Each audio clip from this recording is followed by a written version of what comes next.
Hey, what's going on, guys? It's your boy Hobo here today. And NXT Back to Brooklyn, or Brooklyn 2, or whatever the hell they're calling it, is officially over and in the books.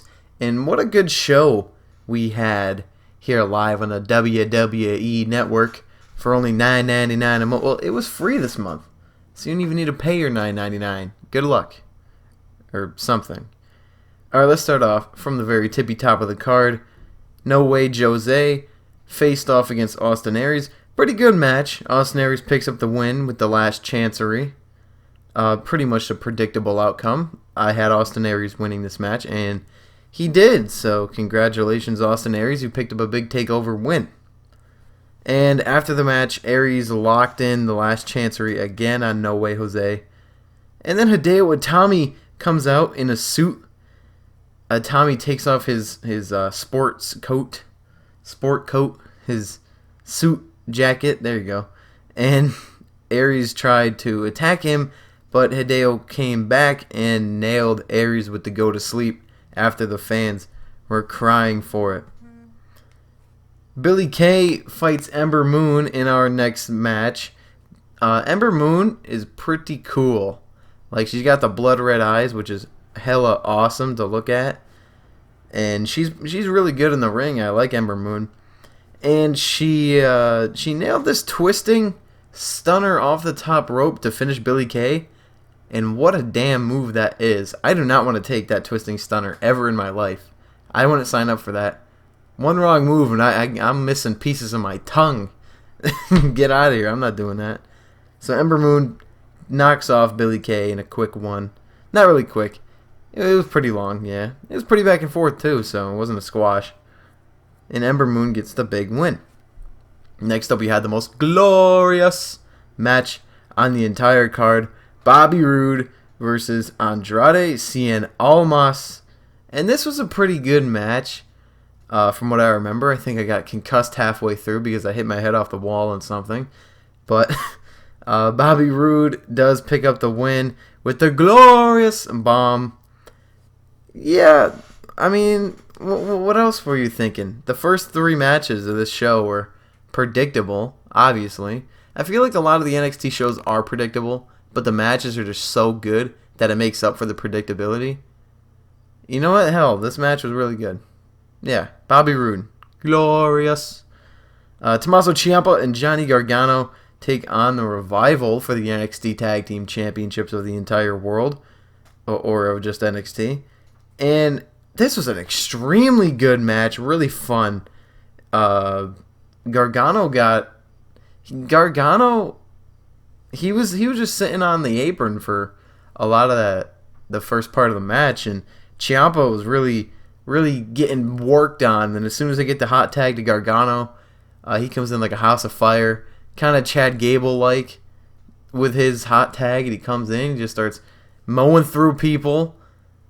And it was cool to watch him like a bat out of hell just assault everybody. But the thing about this match that I don't like is the finish, and that's the Revival beating Tommaso Ciampa and Johnny Gargano.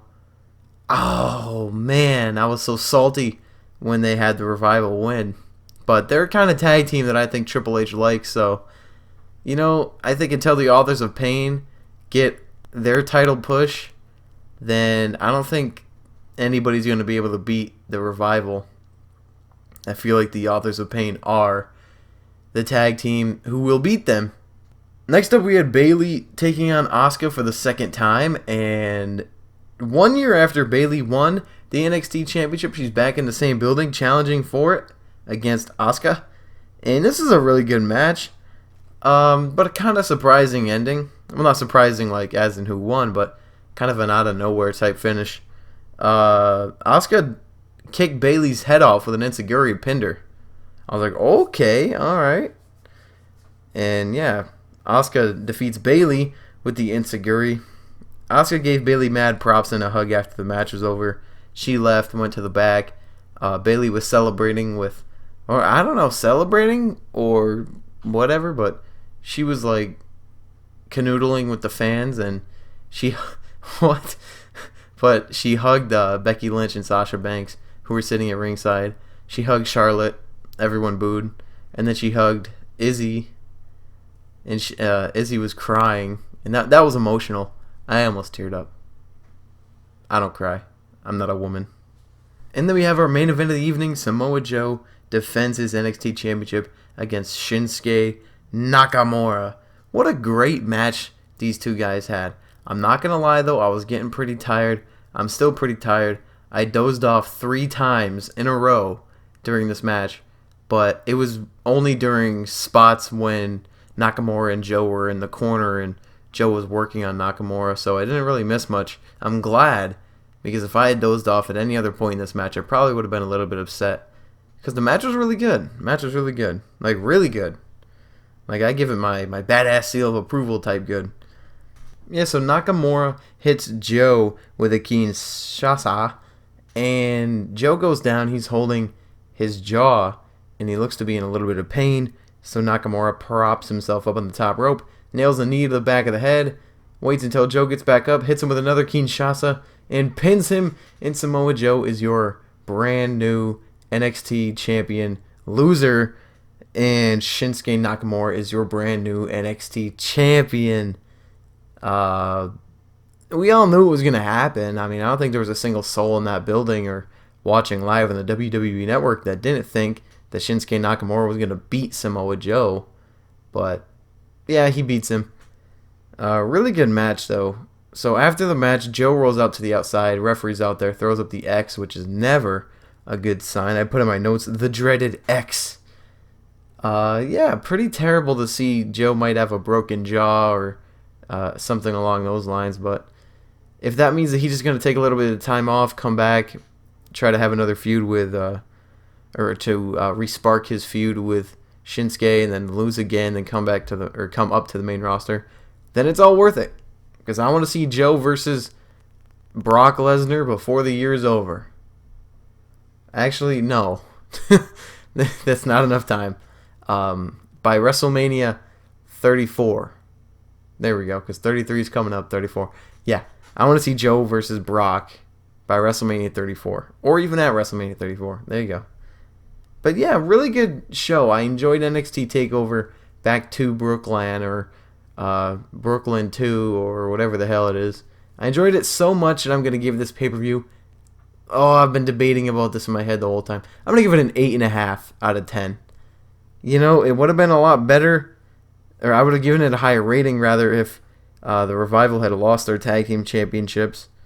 And, but what else would have helped this show get a higher rating? Nothing really. I think that this show would just kind of cap itself at a 9 had Tommaso Ciampa and Johnny Gargano won the NXT Tag Team Championships. But what's done is done. They probably have a plan for these guys, maybe coming up to the main roster. I don't know. Maybe they stay down, win the tag titles eventually down the line. I want to see Gargano and Ciampa as the tag team champions, but you never know with this.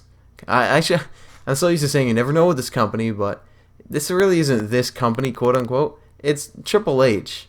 And I think Triple H is smart enough to not book these guys in a terrible spot. So yeah, NXT TakeOver 2, Brooklyn style, 8.5 out of 10. Those are my thoughts. I want to hear your guys' down in the comment section below. So let me know what you guys thought about the show and about my amazing review in the comments below. And if you have not already, make sure to hit that like button. And also, if you have not already, hit that subscribe button, because that's the number one way to help the channel. And that's going to do it for me, your boy Hobo. And I will catch you guys tomorrow night with a WWE SummerSlam review. And I will see you guys later.